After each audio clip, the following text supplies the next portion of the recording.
ನಮಸ್ಕಾರ ಎಲ್ಲರಿಗೂ ನಮ್ಮ ಶಶಿ ಮನೆ ಊಟ ಚಾನೆಲ್ಗೆ ಸ್ವಾಗತ. ಈಗ ನಾನು ಡಾಬಾ ಸ್ಟೈಲ್ ಚಿತ್ರಾನ್ನ ಮಾಡೋದನ್ನ ಹೇಳ್ಕೊಡ್ತೀನಿ. ಇದಕ್ಕೆ ಒಂದು ಕಡಾಯಿನ ತಗೊಂಡು 3 ರಿಂದ 4 ಸ್ಪೂನ್ ಎಣ್ಣೆ ಹಾಕಬೇಕು. ಎಣ್ಣೆ ಕಾದ್ಮೇಲೆ ಶೇಂಗಾನ ಹಾಕಬೇಕು. 2 ಸ್ಪೂನ್ ಶೇಂಗಾ ಹಾಕಿದ್ದೀನಿ.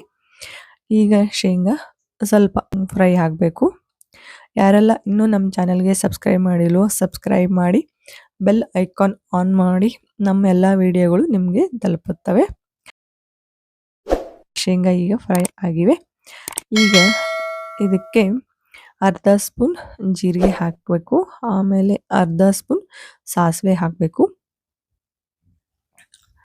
ಆಮೇಲೆ ಇದಕ್ಕೆ ಉಳ್ಳಾಗಡ್ಡಿನ ಹಾಕಬೇಕು. 2 ರಿಂದ 3 ಉಳ್ಳಾಗಡ್ಡಿನ ಕಟ್ ಮಾಡ್ಕೊಂಡಿನಿ. ಅವನ್ನ ಇದರಲ್ಲಿ ಹಾಕಬೇಕು. ಹಾಕಿ ಚೆನ್ನಾಗಿ ಕಲಿಸ್ಬೇಕು. ಇದು ಬಹಳ ಬೇಗನೆ ಆಗುತ್ತೆ. 5 ನಿಮಿಷದಲ್ಲಿ ರೆಡಿ ಆಗುತ್ತೆ. ಒಂದು ಗಡ್ಡೆ ಬೆಳ್ಳುಳ್ಳಿನ ತಗೊಂಡು ಅದನ್ನ ಕುಟ್ಟಿಟ್ಕೊಂಡಿರೋದು ಅದನ್ನ ಇದರಲ್ಲಿ ಹಾಕಬೇಕು. ಹಾಕಿ ಚೆನ್ನಾಗಿ ಕಲಿಸ್ಬೇಕು.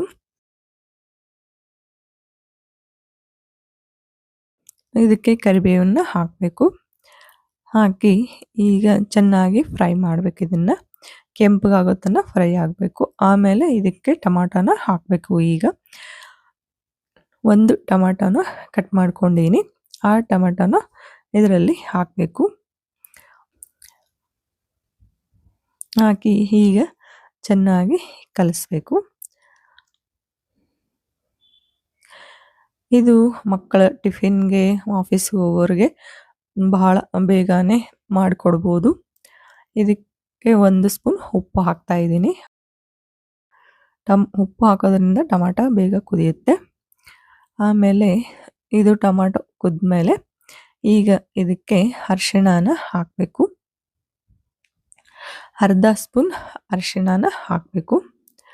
ಆಮೇಲೆ 1 ಸ್ಪೂನ್ ಖಾರ ಪುಡಿ ಹಾಕಬೇಕು. ನಿಮಗೆ ಖಾರ ಜಾಸ್ತಿ ಬೇಕಾದ್ರೆ ನಾನು ಸ್ವಲ್ಪ ಹಾಕ್ಬೋದು, ಇಲ್ಲ ಕಮ್ಮಿ ಬೇಕಂದ್ರೆ ಕಮ್ಮಿನೂ ಹಾಕ್ಬೋದು. ಇದನ್ನ ಚೆನ್ನಾಗಿ ಕಲಿಸ್ಬೇಕು. ಈಗ ನೋಡಿ ಈ ತರ ಆಗಿದೆ. ಇದಕ್ಕೆ ಈಗ ಅನ್ನನ ಹಾಕಬೇಕು.